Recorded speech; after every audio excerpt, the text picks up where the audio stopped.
on the screen that I have here, maybe it's a prompter, although I'm not going to read anything from it. It says, "The power of the present moment, a meditation." So that's what I'm supposed to do with you.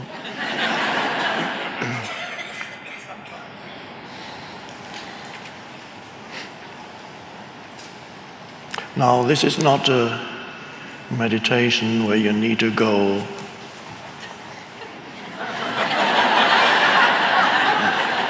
because sometimes the moment one says meditation, everybody goes.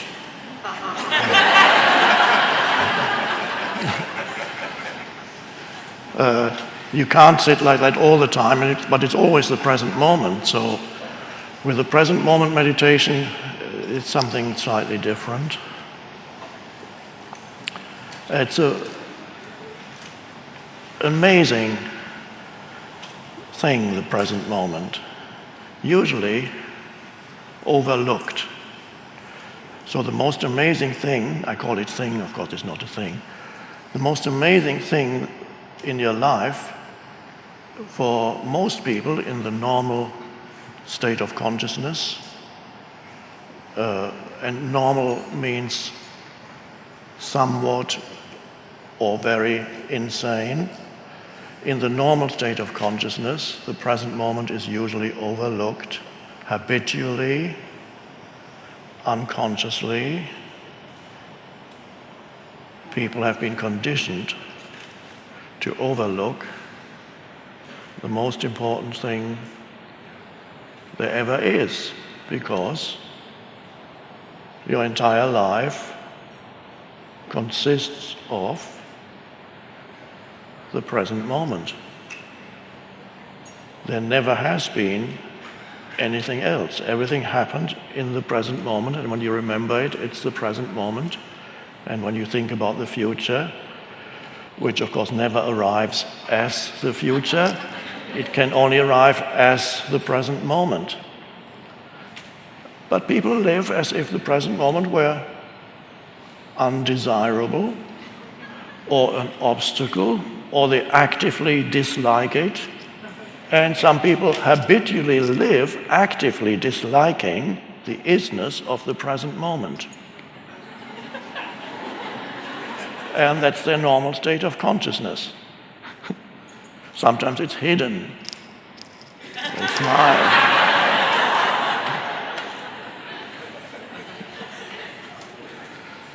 So when you become aware of the present moment, and sometimes people realize when I talk about it, all of you of course know all this already, but there may be some tuning in through the media who don't know this yet. When you realize that that's all there ever is, your entire life consists of the now. It can only unfold in the now, which is now. Any emotion you feel, anything you think, anything that happens, any experience, it's all inseparable from the now. But the now to most people is an abstract thing and not interesting enough. So let's see what that means, and let's make it into a meditation. So let's call this our meditation this afternoon, the journey into the now.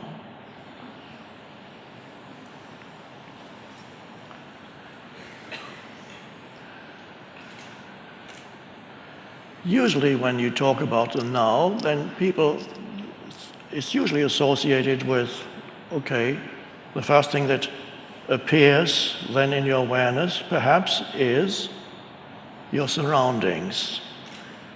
And that's already a great step into the now. It's the first important step into the now, to become aware of whatever surrounds you, the space that surrounds you, wherever you may be, and whatever takes place in that space. And you may notice when you become aware of those sense perceptions, because it's through sense perceptions that you become aware of whatever happens around you, that involves visual, auditory, and to some extent the other senses too, the main ones being visual and the seeing and hearing. So as we enter the now, we become more aware of our surroundings. It's the first step into the now. And now, when you do that, and let's do that now, just not thinking I'm going to practice now, no, just become more aware of your surroundings. It's no practice, and it's not a doing, it's just an awareness arises of this room, the people in this room, the man sitting on the chair, talking, the lights, beautiful arrangement there. And that is the space of now. So what the word to use is you acknowledge what is. And close to acknowledging, you go a little bit deeper, you appreciate what is. What before you probably overlooked completely. And that's already a wonderful thing, and there are some people who are not yet ready to go any deeper than that, and that's fine. It's enough to just go 2 steps into the now. Well, let's call it 3. People like the idea of steps. Let's call it step 1, you become more aware of your surroundings. Step 2, you acknowledge. And with the acknowledgement comes a sense of the goodness of the ways in which life manifests continuously around you. There is an aliveness in everything. Even in the middle of a city, you might say, oh, I prefer the forest or the beach or the mountains. But even in the middle of the city, whatever happens, all the movements in the middle of a city are manifestations of life. Life manifesting as human beings running around, as cars, as houses, buildings, and noise, and so on. And there's also something there that is fine. It's an acknowledgement of life. And then comes an appreciation. Oh, you might see something that you before had not appreciated. The sky, for example. How many times are you aware of the sky? And say, oh. And it's beautiful. And even a cloudy sky, there's always this light filtering through the clouds. Now, you might notice when you become aware of what I call the surface of now, which are the sensory perceptions that reveal the world to you, already a shift in consciousness happens, because now you're not thinking as much. You cannot be very much aware of sense perception and really be looking at the sky or at a tree or a flower or a street scene and be thinking a lot. You have to be really there as the presence. For example, now. So you simply acknowledge the totality of this room. And that's beautiful. And then you go a little deeper still. The next step takes you deeper. Then you can ask yourself, what else is there to the now apart from the things that arise in my sense perception? What else is there? Is there anything else? Is that what the now is? What appears in the now? No. It's what appears in the now, but it's not yet the now. So to become aware of the present moment, to become aware of sense perceptions is an important step, and some people are so out of touch with their surroundings, they are never where they are. They are in the stream of their thinking, with only enough attention not to bump into things. But that's all the attention they give. They can maneuver their way through the furniture or the streets, but most of their attention is on the stream of thinking. A lot of it, by the way, useless, you might have noticed, and a lot of that negative too. Critical, complaining, having an issue with this or that, thinking about an unpleasant person yesterday. or 10 years ago, and thinking what might go wrong tomorrow or tonight. And all kinds of, it takes you, that consciousness is continuously being absorbed by thinking. And people are in the grip of the stream of thinking. It pulls you along, amplified these days by the digital gadgets. We might be talking about that a little later. The grip of compulsive thinking, where one thing after another arises in your mind and you identify with everything that comes into your mind. Amplified, as I said, by the digital stuff, which called, want your attention, this is important, another email coming in, a text message. It must be important. Somebody just posted something on Facebook. And you see a photo of a dinner plate, having dinner as such a...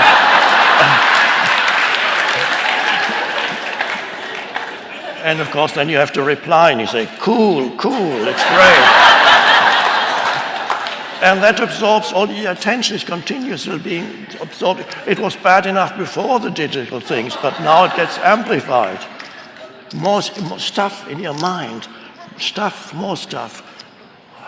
And you're drowning in stuff. And I'm not meaning physical stuff. Some people also drown in physical stuff. But you're drowning in mental stuff. One thought after another, one text message after another, one Facebook posting after another, one unpleasant memory or anxious thought after another, one complaint after another about other people, what they did and failed to do and should have done but didn't do. But so there's no end to the stuff, and you are missing the present moment. Your attention is absorbed by useless and compulsive thinking. And imagine living like that for 10, 20, 30, 40 years. What that does to your habitual state of consciousness and you as a person. What kind of person does that state of consciousness produce? Anxious, angry, whatever their habitual state is, continuously dissatisfied, continuously needing desperately the next thing, which is never enough. So this is what we're getting out of. Just wanted to show you a little illustration of the normal state. So now we go back into the present moment. And as you become more aware of your sense perceptions, your alertness, and when I say alertness, don't let that be just a conceptual thing. Alertness needs to be something that you can only know what alert awareness is by experiencing alert awareness. You cannot understand conceptually what alert awareness is. And everybody here, I would say, knows already and can verify in their own experience the difference between being absorbed in being identified with the voice in your head, which is habitual compulsive thinking, and being in a state of alert awareness, which looks like this. You don't have to look like that, I'm acting it out. I'm just wanting to give a visual representation of it. It goes. And you may notice suddenly this is called, now, oh, by the way, there's been a lot of talk about mindfulness here. I just wanted to mention, I never use the word mindfulness, except when I explain why I don't use it. There's nothing wrong with mindfulness, it's just that my preference is to call it presence. Reason being, to me, mindfulness implies that your mind is full, and we don't want that. So, but if you're very welcome to use, it's perfectly fine to use that word. It's just my preference is presence. So what arises here is presence. When you become aware of your sense perceptions, there needs to be less thinking and more presence. So thinking subsides with that alertness that arises, and don't let it just be words now as I speak. You can verify in yourself that there can be a subtle shift from being involved in thinking into suddenly being fully here with your attention. So little thought now, because you can't be fully aware and be thinking. Now the next step down into the now is, as you become more aware of your sense perceptions, you may also sense the simple but beautiful fact that you are alive. And how do you sense that? That sometimes comes naturally as thinking subsides somewhat, alertness remains, and you can feel that there is an aliveness pervading your entire body. Subtle, somewhere, but you can sense that in your arms, your legs, your feet, there is an aliveness. And that can become part of your experience of the now. So now you begin to be present, what we could call present within and present without.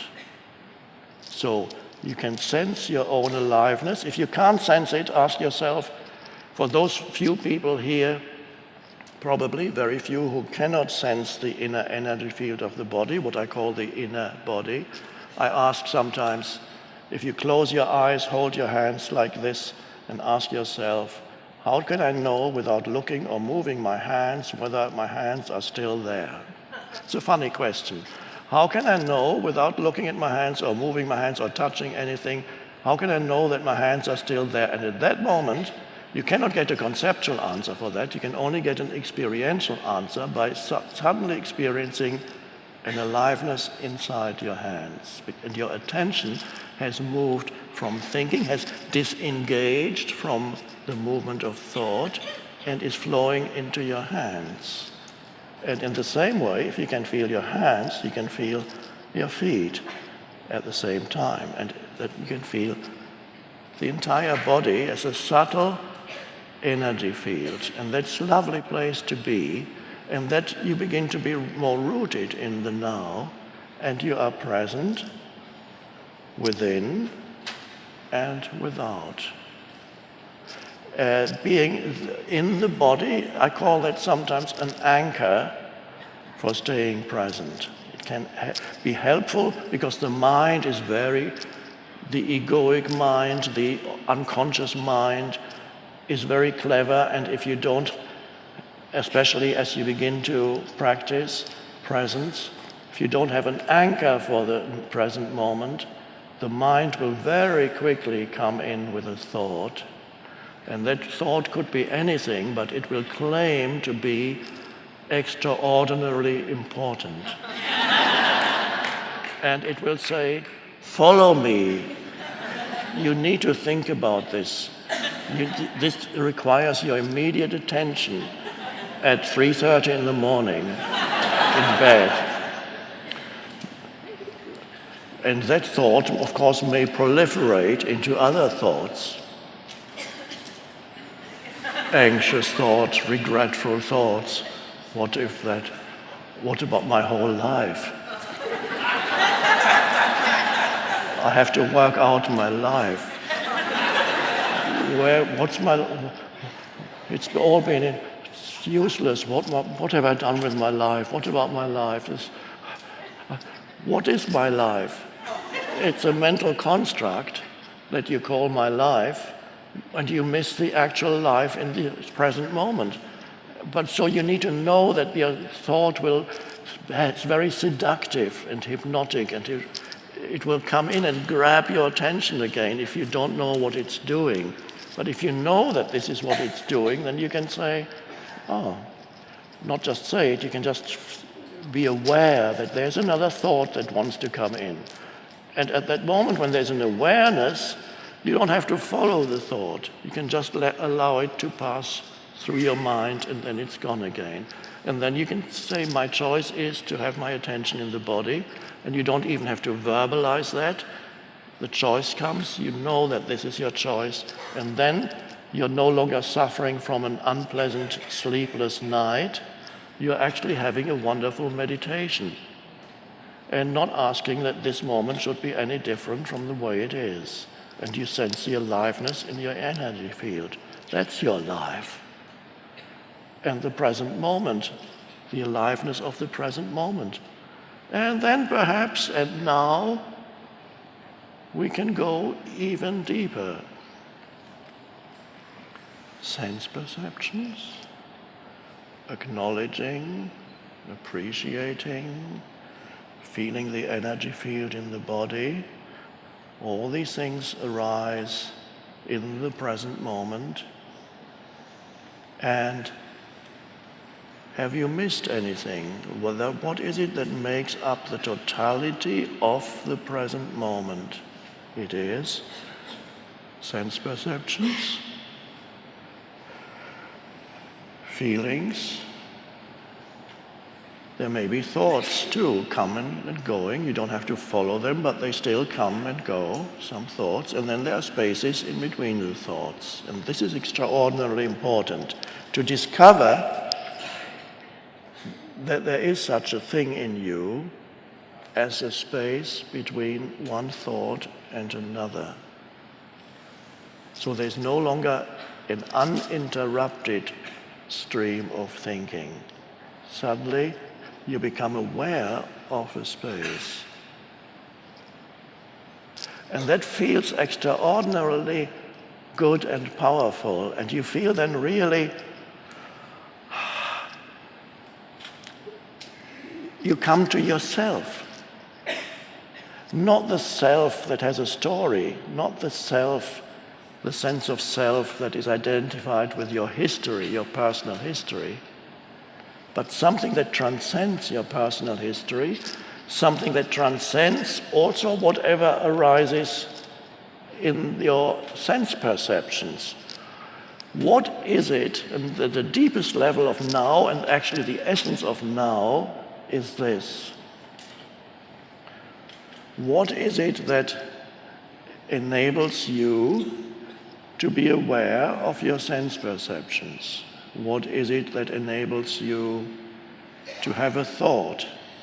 What is it that enables you to feel your body? So there's something else there that's not a thing, and we could call that your presence, or we could call that the space of awareness, or we could call that consciousness itself. And the most wonderful thing in your meditation is the discovery of yourself, not as a person with a limited history, that dimension still exists, but there is a deeper dimension in you where whatever happened to the person, good or bad, is transcended and becomes irrelevant. A deeper sense of beingness or self, when you can realize that that which makes your sense perception possible, any thought possible, any emotion possible, is the fact that there is the light of presence in you. In that light of presence, you perceive this room. In that light of presence, a thought comes and goes. If too many thoughts come and you no longer have any gap in thoughts, the light of presence becomes obscured. It's still there, but it's like a totally cloudy day. You can't see the sun anymore. It's still filtering through, but you don't know it. All you see is the clouds. And that's normal, the destiny for millions of humans still on the planet. All they know is the stuff in their minds. The entire sense of self is derived from the stuff in their mind. Dreadful fate. But nobody tells us that it's dreadful. It's so normal. If you're born in a mental asylum, then you don't know that everybody is insane, because everybody's the same.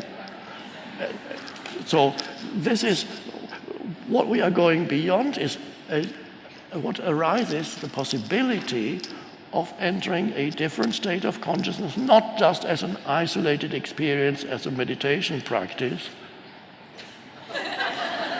but to bring that, let's go back into it now, the awareness that you are aware. That sounds a little funny. Can you be aware right now that everything that you perceive or think or feel can only be there because you are there as the space for it, the space of awareness in which that arises? Another question one could ask to point you to that inner reality is to ask, what does it feel like to be you without taking recourse to memory, to be you now, not remembering your story. That's only a story in the mind. But what does it feel like to be you? Now you can only, there's no conceptual answer because I'm asking about an actual experience or realization right now, here, now. What does it feel like? What is the essence of who you are? Can you sense your own presence? Now, when I say your own, it's not totally correct. It's not yours. But let's just put it like that for a moment. Can you sense the very presence that is the essence of who you are? And it has no form. It is just spacious awareness. And that's an amazing thing, to know yourself as spacious awareness. That frees you from believing that your personal history is who you are. Because your personal history is not that great. Mine isn't. It would be frustrating if I thought of my personal history. Who I am has come about through transcending my personal history. It's not my personal history showing this great thing. No, it's realizing the relative insignificance of my personal history. So the present, your own presence. So for some people, one pointer works better than another pointer. That's why I give you a choice of pointers, so you can ask yourself, or I can ask you, are you aware, or can you be aware right now of the fact that you are aware? Can you be conscious of the fact that you are conscious? That still sounds dualistic because I'm using language, but it's only because I'm using language. What really happens when you are aware that you are conscious is not that here is me and here is I'm aware of my consciousness, subject and object. That's not how consciousness, you can't be aware of consciousness like that. You can only be aware of consciousness as yourself, as the eternal subject. Your consciousness can never become something that becomes an object in consciousness. That everything else is an object in consciousness. But you cannot be aware of consciousness as an object because consciousness is you. The essence of you. And that essence of you is the essence of the present moment. So when we go to the deepest level of the present moment, when you go to the deepest level of the present moment, what do you find and what do you discover? Yourself. The essence of you.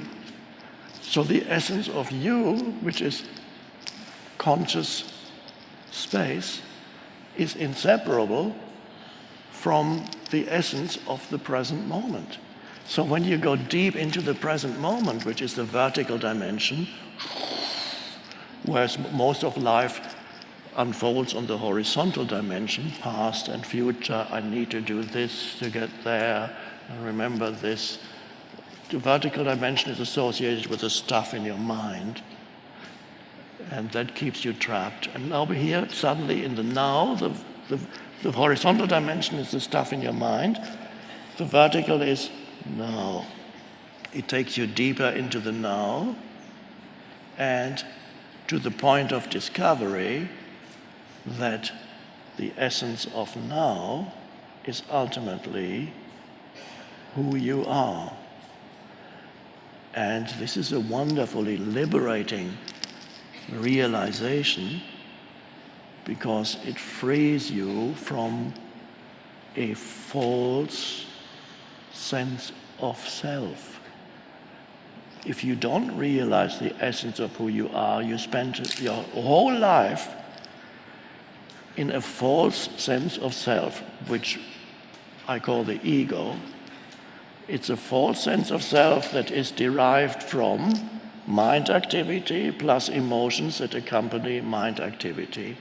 And because you're so identified with the mind, an entire sense of self, which is the ego, is derived from certain habitual and repetitive thought patterns, plus emotional and reactive patterns. That bundle of repetitive, unconscious, compulsive thought patterns and reactive and emotional patterns that go with it, that bundle that people who don't know that the deeper levels of who they are, that is called the person. The bundle of habitual thoughts that tell you your story. And you tell it to others too. You want to hear my story? You have suffered? Now listen to my story. Your suffering is nothing.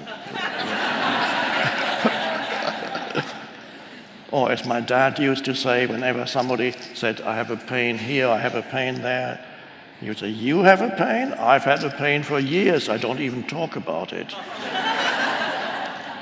You can enhance your sense of self in that way. It's all a false sense of self.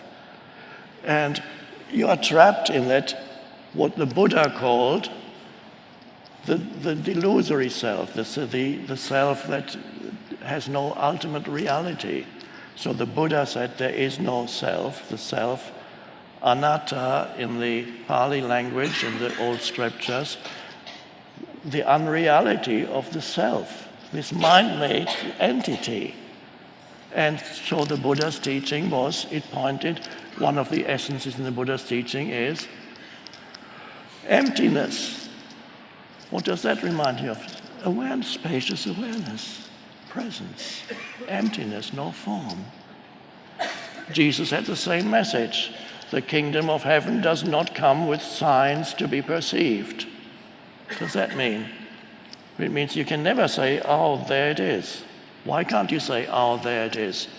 Because you are it. It can never become an object in your consciousness because it is consciousness itself.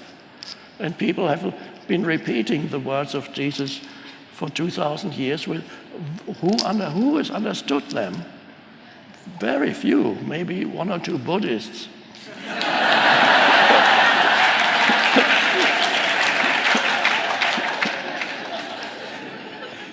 So this is the secret of life, and it's so simple. To know who you are. Know who you are beyond the surface self. And that doesn't mean you can't remember your history anymore. Of course you can remember your personal history. That's fine. But you are no longer trapped in that exclusively personalized sense of me. It's such a frustrating way to live, with just in this little me.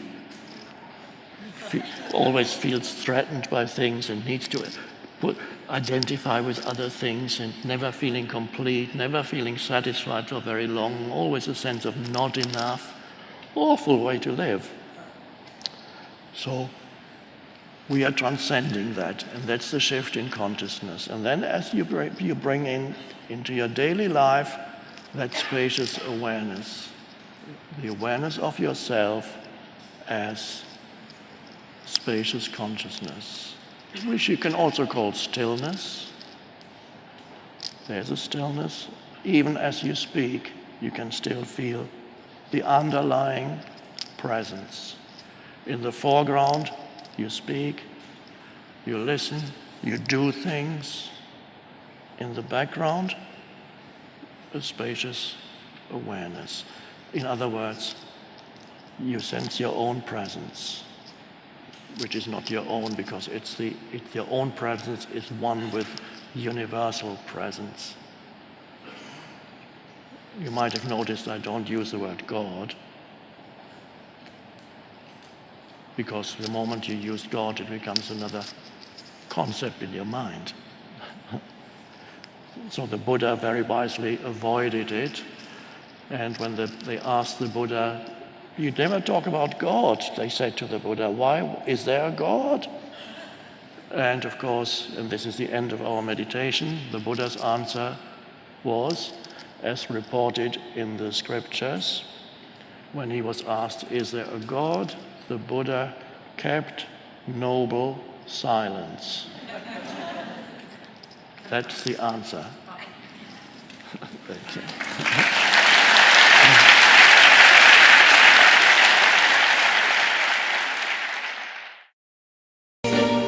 Yes, I've been living inside of you, but I guess it's time I set me free, and there's nothing that you can do. I know you can see. I can't seem to keep people around me, cause I'm scared that they might know the truth all about me. Then they might doubt me, there's no other route. I wanted to shout, but it's too late now, cause I'm drowning. Got two face like I'm a clown, man. Life is too great, no, it's astounding. I'm in good shape, ma, but you know that I'm drowning like a cup in a cage. I can't cope with this hopelessness, though I try to be open and go with it. But I'm soaking in the pain like the wind never stop flowing in. As I'm floating in a glowing river through a golden gate, trying to motivate. Yeah, I do my fucking best, but there's two voices in my head, I just can't. I just fucking can't. Yes, I've been living inside of you, but I guess it's time I set me free, and there's nothing that you can do. I know you can see me. Yes, I've been living inside of you, but I guess it's time I set me free, and there's nothing that you can do. I hope you can see. Baby, what you acting like this? You be fine, trust me, just in time we get along. No, leave me alone. Why yes, can you see that you are alone, big? We're now sitting in our own throne, big. We need nobody, can you see it through? But it's not you who I should be listening to. Guess what, big? Nobody fucking needed you. No, and nobody fucking needed me. Yeah, they never needed us. Like when they nailed Jesus up, there's no fucking heaven that they don't believe in us. But they my friend, I'm the only one that you can trust. Yeah, god damn it, you an idiot. Go online, be a slave for the media. And you forgot what your father said? Are you serious? Look at yourself, big. You fucking idiots. Yes, I've been living inside of you, but I guess this time I set me free. Oh, I love this. I love There's this. nothing that you can do. Funny guy is always, I see. I know you can see. Can you see it, baby? There's no one else. Yes, I've been living inside of you, You have to accept it. but I guess this time I set me free, and there's nothing that you can do.